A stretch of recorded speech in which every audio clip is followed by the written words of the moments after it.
Bienvenidos a De Puertas Adentro. Hoy nos adentramos en el Teatro Circo de Albacete y lo hacemos con una mirada diferente. Les descubrimos aquellos elementos que lo hacen único y que son casi invisibles para el espectador. Este teatro guarda elementos contemporáneos a la Torre Eiffel, unas columnas con declaración de monumento y una joya de ingeniería a la que pocos, muy pocos, pueden acceder. Visitamos el peculiar taller de un maquetista de la capital que ha conseguido replicar edificios tan emblemáticos como la Diputación Provincial, el Museo de la Cuchillería o la Iglesia del Bonillo, eso sí en pequeño formato y con materiales reciclados.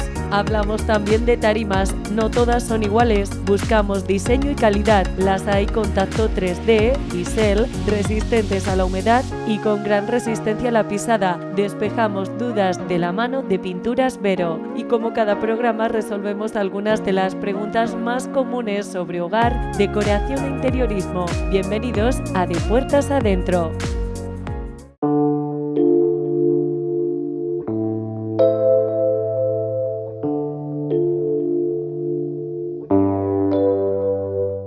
Entramos al Teatro Circo y lo hacemos con una mirada diferente. Hoy les descubrimos aquellos elementos que lo hacen único y que son casi invisibles para el espectador. Este teatro guarda elementos contemporáneos a la Torre Eiffel, unas columnas con declaración de monumento y una joya de ingeniería a la que pocos, muy pocos, pueden acceder. Este año celebramos un año que es importante, el 20 aniversario de su reapertura, 135 años de historia y de vida, pero es un año que ya lleva la declaración de Diputación y del Ayuntamiento de Albacete para que sea Patrimonio de la Humanidad. Una de las grandes virtudes que tiene este teatro es la ingeniería, su construcción. No hoy, en 1887, donde tiene elementos comparables con cosas de la Torre Eiffel de París, que también empieza a construirse el mismo año que el Teatro Circo, para que esto lo hicieron desde en 7 meses, la Torre Eiffel de París en 3 años, pero empezaron en 1887. En este recorrido les invitamos a mirar más allá de esta imponente cúpula y esa decoración nazarí tan identificativa. Mucha gente dice, qué bonito el teatro, qué decoración árabe tiene, pero ahora hay que enseñar cosas como es la singularidad de la construcción, es lo más importante. ¿Por qué se puede hacer este teatro en Albacete? ¿Cómo se puede traer columnas de esta dimensión, de este peso? Y que construyeron con lo que era lo más nuevo, que era la preconstrucción, es decir, traer las cosas hechas, colocarlas y ya está. Antes había que coger piedra, talla, ladrillo. Bueno, esto era otra cosa, ¿no? La joya muchas veces es lo que no se ve, está guardada, ¿no? Pues aquí arriba, encima de esa lámpara, es donde hay unas maravillas. Es lo que ha hecho que este teatro tenga una cualificación ya de monumento. Un teatro que se transforma de los pocos con esa dualidad de circo y teatro. Las columnas están con una placa firmadas el año de su construcción y dónde. Esto se puede ver. Todo el mundo, cuando viene al teatro y lo ve desde abajo, que se fije muy bien en lo que pone, 3 veces en cada arco. Alá es el vencedor, el único. Bueno, es muy curioso cómo aguanta que eso esté ahí, porque se tapó en una época y se ha conservado, ¿no? Pero eso es encuentro de culturas, no se ha destruido. O sea, en un territorio, ¿cómo construyeron en 1887 una cosa donde habla de Alá? Pues porque se entendía que era un respeto a la cultura nuestra, que Albacete y otros lugares no dejaban de ser su origen árabe, ¿no? En la parte de decoración vegetal árabe, pues sí que la verdad es que son muy bonitos. Por ejemplo, el capitel igual, lo estás viendo, el capital de hierro fundido de la columna, pero al final, claro, ves esa profundidad que tiene, ese color rojo que tiene interiormente que le han dado para tener el 3D, 3 dimensiones, y luego pues esos, y aunque como son de hierro fundido, ninguna de los capiteles son iguales, son todos muy parecidos, sobre todo, bueno, claro, el estilo es la decoración vegetal, pero siempre tienen detalles que uno tiene más y otro tiene menos. Hay elementos que datan de 1887 repartidos en diferentes rincones, como estas butacas en la parte baja, en un teatrillo al que acceden casi siempre a funciones infantiles y un telón histórico que comparte espacio con otros. Vamos, el telón histórico está guardado. La parte de arriba, que se puede ver, ese es de la época. Lo único que pasa es que como este no tiene ni sub ni baja y está contra un muro, por la parte de atrás está con un sistema ignífugo para que no se pueda prender fuego. Pero el que sube y baja no se puede tener el antiguo porque si se pega fuego pues no puede pasar lo del Liceo de Barcelona, hay que poner una cosa nueva. Se recuperó entero y estaba colgado. Alguien vino y recortó un trozo de telón para hacerse una cortina para la puerta de una casa, de una parcela, cualquiera sabe. Es un trozo real de una...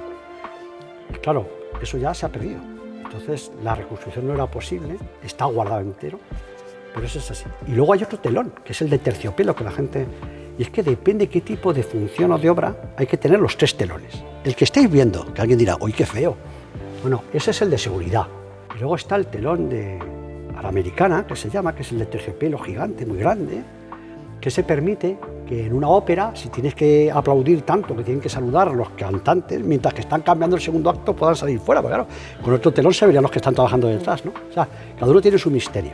Que la gente tenga la curiosidad de ver, esto lo que voy a decir es el suelo del teatro, que es una cosa nueva, pero verán que hay muchos listones dorados, porque esto es como un puzzle, es el lugar por donde se desmontan todas las butacas, para poder luego tener pista de circo. Todo el mundo piensa que las tapamos y no es así, se colocan en el segundo sótano. Lo que tenemos es un foso y un contrafoso. El foso está a unos 2 metros de profundidad debajo del patio de butacas y debajo está el contrafoso que llega hasta 7 metros de profundidad. En el contrafoso lo que tenemos es la parte que no está visible en ese momento. Si estamos en formato teatro tenemos la pista de circo guardada y si estamos en circo pues tenemos guardada el patio de butacas. No lo van a poder ver porque eso sí que es lo más difícil. Si lo de arriba es complicado, es el río Piojo, que pasa por debajo, el que sigue teniendo agua. 135 años de historia y 20 de su reapertura, un aniversario para el cual el teatro se desnuda y nos muestra en esta exposición la joya que guarda en su interior, una ingeniería y una construcción que ni siquiera quienes trabajan en él conocían. Efectivamente, uno de los detalles que yo he visto, que ya se lo comenté también al arquitecto, a Juan Caballero y su equipo, era la unión de las vigas, porque hasta el momento sabíamos que todo estaba hecho en remache en caliente, pero sí que es verdad que en una de las uniones, ahí está la fotografía en su detalle, que viene mecanizado ya de la Primitiva de Valencia, que fue la fábrica que hizo lo que era la fundición, toda la parte estructural, tanto como cerchas y otros mecanismos. Vimos que venía remachado en caliente una de las partes, unidas ya a una de las partes de la viga, y la otra parte venía taladrada, venía mecanizada, para luego aquí unir la parte de la viga. Habría que cortar una de las vigas que iban a la parte unida al muro, y entonces se unía a través de un perno con cabeza cuadrada y tuerca cuadrada de la época. Entonces nos creíamos que todo era remache caliente, pero sí que es verdad que ahí sí que nos hemos dado cuenta ahora, en el detalle de la fotografía. La parte de lo que es el techo del teatro es un cono piramidal y todo está hecho a través de cerchas, todo el soporte son cerchas, ¿vale? Estas cerchas tienen unas piezas de unión que están también con bulones y pasadores. O sea, podemos decir que el 80% de la estructura es desmontable. Se hizo así, por eso se hizo con esa rapidez, el montaje fue prácticamente entre 6 y 7 meses.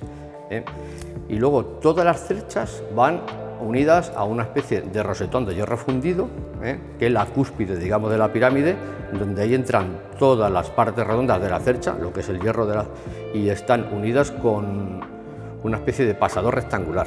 Lo que en cambio hay otras que son uniones con bulones y pasadores normales, estos son una especie de rectángulo cuadrado con cuña en este caso. Y esa para mí de la estructura es la parte más bonita porque todo sale de ahí. Y luego hay una parte también, parte de abajo, a unos 3 metros de altura, donde está la cúspide del cono, que hay un aro que tiene aproximadamente 1 metro de diámetro, donde todas las partes bajas de la cercha van ahí con un espárrago y una tuerca, que es donde se tensaba y se tensa la antigua estructura. Es una estructura que siempre, digamos, que está en movimiento, en dilatación también. Entonces, las diferentes partes de la cercha pues va dilatando, digamos que a través de los bulones se va moviendo. Para mí, sorprendente ha sido el rosetón de hierro fundido. Es el teatro circo más antiguo del mundo que aún continúa activo, una joya de Albacete por su edificación, su ingeniería y su decoración histórica, a un paso ahora de ser reconocido Patrimonio de la Humanidad.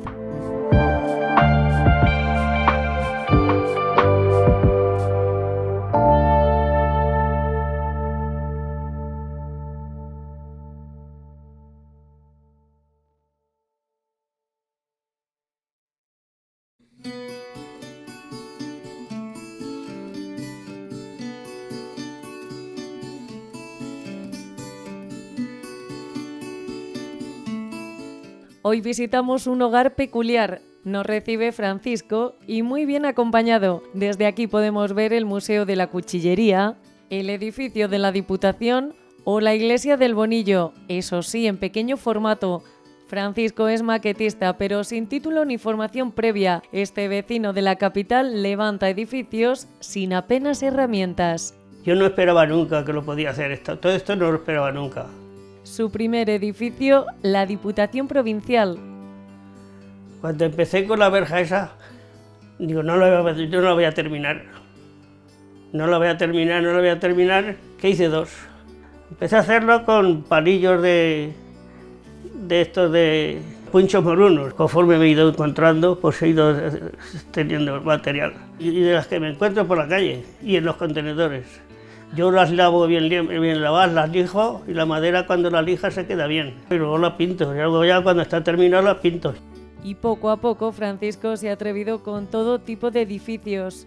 Entonces hice la iglesia del Bonillo. Le quitaba de los muebles antiguos el tablero que es de ecumen y entonces le quitaba eso y con eso lo lijaba igual y lo lavaba y hacía el tablero ese. Esto en el centro no lleva nada y a aquellas les pongo 2 o 3 refuerzos por el centro y eso le da fuerza y así voy. Como yo voy sin prisa, a la iglesia del Bonillo empecé a ponerle la iglesia del tejado de cartón. Y atentos a su taller porque es un artesano en toda regla. Aquí se han fabricado hasta las herramientas. Estas son las tejas que hago. Esta fue invención mío. Me acordaba de cómo hacían las tejas antiguamente de barro. Y me acuerdo yo que cómo hacían las tejas.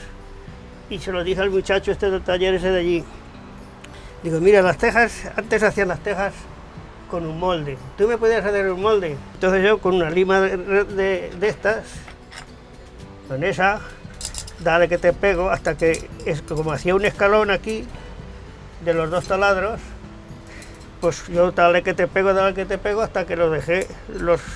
Si le pasas un poquitín así la uña, verás que no hace escalón ninguna. Este puntero, que es la punta más fina, para adentro, la pongo ahí encima, le pego un martillazo y ya está la teja hecha. De un somier. Esta es para el plano,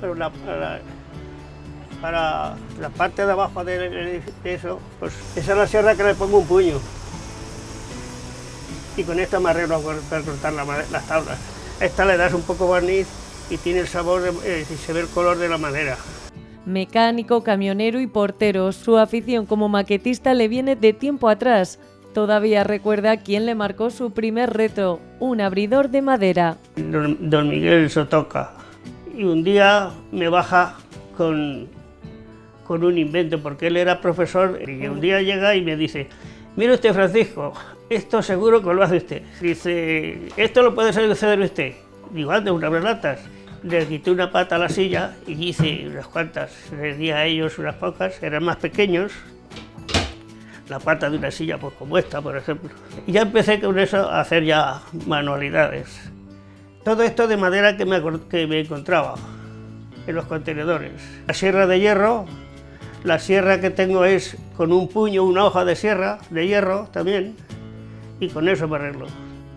Y así hasta levantar estos edificios emblemáticos de la provincia. Y todo tiene explicación. La primera muestra la toma de estos recortables que seguro muchos de ustedes recuerdan.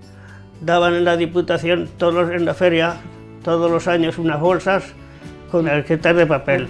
A ver si consigo unos planos de esos que tengo que ir a la Diputación a ver, del Museo de la Pintura de la calle Ancha. Ese ya son palabras mayores, que yo le pongo todos los detalles que puedo, intento ponérselos, porque si no, a los 3 o 4 meses ya he terminado y ya tengo otro, y así no puedo seguir, porque si no me echan a mí los trastos estos en la calle. El Chalet Fontecha es su reto ahora, que seguro entrará a formar parte de esta original colección de maquetas. Hay unas que están más bonitas que otras, ¿no? Pero para mí son todas igual.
Visitamos Pinturas Vero en busca de una tarima con garantías. Aquí tienen una gran variedad, desde tarimas para viviendas y residencias hasta impermeables para baños y cocinas y también de uso comercial. Hay muchísimos tipos de tarimas. Hay tarimas muy convencionales, muy tradicionales, que nosotros ya ofrecemos hasta 20 años de desgaste en ellas. Y luego hay unas tarimas con un diseño muy bonito y muy marcado que en el aspecto decorativo no tienen nada que ver. Con tacto 3D, que lo mismo que tú ves es el dibujo que tú estás tocando en la tarima. Hay tarimas con bisel que te delimita mucho mejor la tabla de madera. Luego también, según sea el uso, puede ser que haya tarimas que no sean 100% recomendables para baños, pero sí que te permita más resistencia a la humedad. Hay que ser muy conscientes de la dilatación, el tipo de clic que tienen las tarimas. Entonces, al final es un mundo muy amplio y no todas las tarimas son iguales. Según sea donde la vamos a instalar, pues a nosotros nos gusta siempre recomendar el tipo de tarima que se necesita. Hay algunos que parecen madera auténtica 100%, ¿verdad? Totalmente. Hay algunas que, ya te digo, tienen tacto 3D y el diseño es que es idéntico a una madera. Oye, José, también encontramos cuando vamos a comercios y vemos ese suelo que parece parqué, suele ser tarima, también lo encontramos en establecimientos, en locales de hostelería, no sé. Sí, todas estas tarimas, según sean, están preparadas para ello. Hay tarimas que te ofrecen hasta 20 años de desgaste, de garantía de desgaste en un comercio.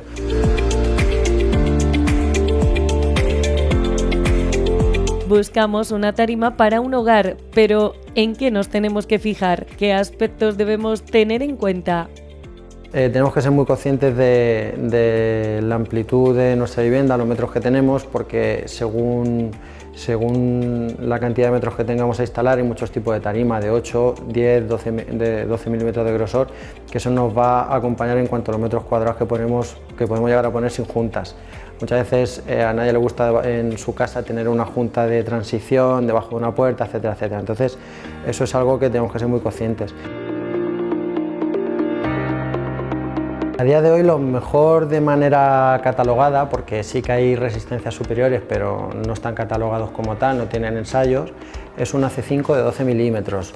AC5 es la capa de desgaste que tiene. Cuanto mayor y más dura sea esa capa, más tiempo podrá estar esa tarima puesta sin un desgaste superficial.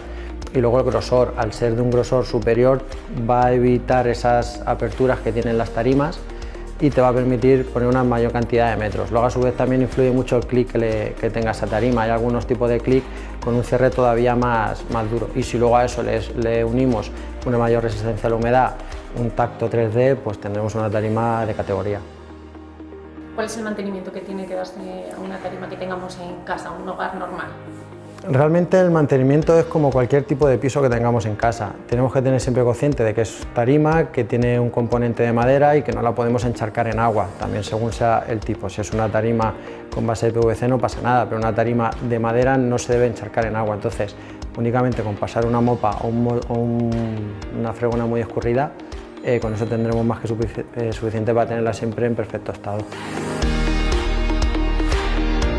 Comodidad y precio son los aspectos que han hecho de las tarimas una de las opciones más recurrentes y buscadas para viviendas. Las tarimas laminadas como son estas, al final te aporta el mismo aspecto que una tarima natural de toda la vida de madera, que de las que se barnizaban encima, sobre todo en cuanto a precio. Una tarima tradicional hablamos de 3-4 veces el precio de esta. Además, INRI, esas tarimas cada 4 o 5 años, según sea el desgaste, hay que acuchillar y barnizar para que siempre estén lustrosas y con el barniz bien brillante. Y luego, respecto a otro tipo de suelo, como es un suelo cerámico, por ejemplo, la calidez que tiene este material no tiene nada que ver con un suelo cerámico. Realmente, cuando estamos en casa siempre queremos tener un confort y una temperatura muy agradable.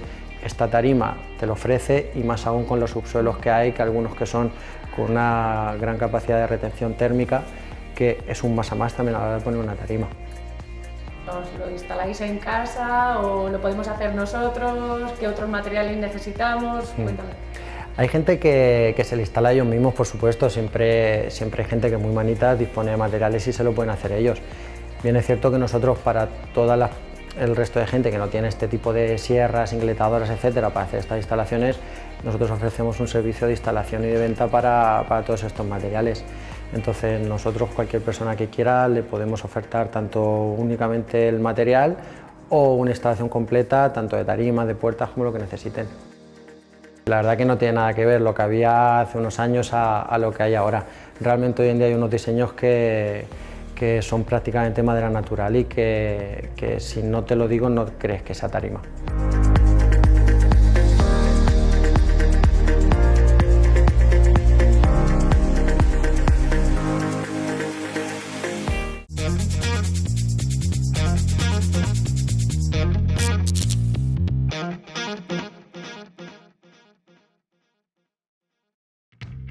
¿Cómo puedo conseguir agrandar y dar profundidad en una estancia? Para dar luminosidad a una estancia y ganar en amplitud visual, el elemento por excelencia es el color de las paredes. Los tonos blancos, beige, neutros y pasteles en su versión más clara ayudan a aumentar el tamaño de cualquier habitación. La clave para seleccionar los muebles de estancias pequeñas está en elegir mobiliario multifunción. Una buena opción son los muebles que aprovechan el espacio, como sofás con cajones en la parte inferior. Además, hay que tener en cuenta que las estanterías muy altas, biombos y muebles gigantes suponen un obstáculo para el paso de la luz.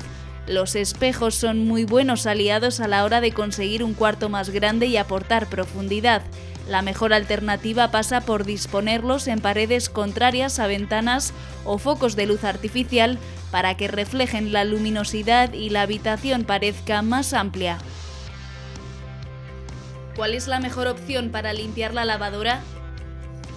Con el tiempo, las lavadoras se ensucian porque se acumula la espuma del jabón. Aprender a limpiar una lavadora es esencial para acabar con los olores, el moho y la suciedad. Es normal pensar que el propio lavado de la ropa también limpia la lavadora, pero no es así. Un truco efectivo para su limpieza es utilizar vinagre, un gran remedio natural para eliminar la cal de este electrodoméstico y alargar también su vida útil. Para limpiar el tambor, añade una taza de vinagre blanco en el dispensador del detergente. A continuación, inicia un ciclo de lavado normal, sin nada dentro, utilizando el tamaño de carga más grande y una temperatura de 30 grados.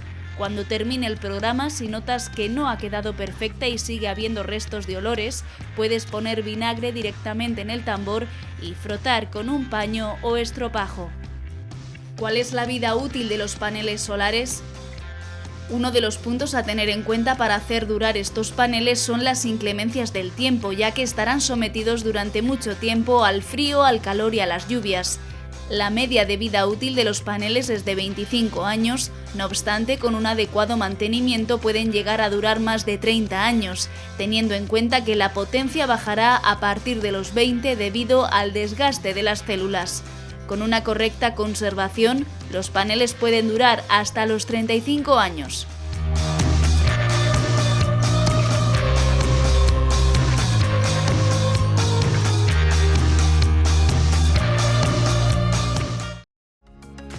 Hasta aquí nuestro repaso a las tendencias y la decoración con sello albaceteño. Ya saben que pueden dejarnos sus dudas en nuestro correo electrónico y redes sociales bajo el hashtag de Puertas Adentro. Y si conocen algún lugar singular o les gustaría mostrarnos su hogar o habilidades decorativas, teléfono de contacto 967 240648. Les esperamos la próxima semana de Puertas Adentro.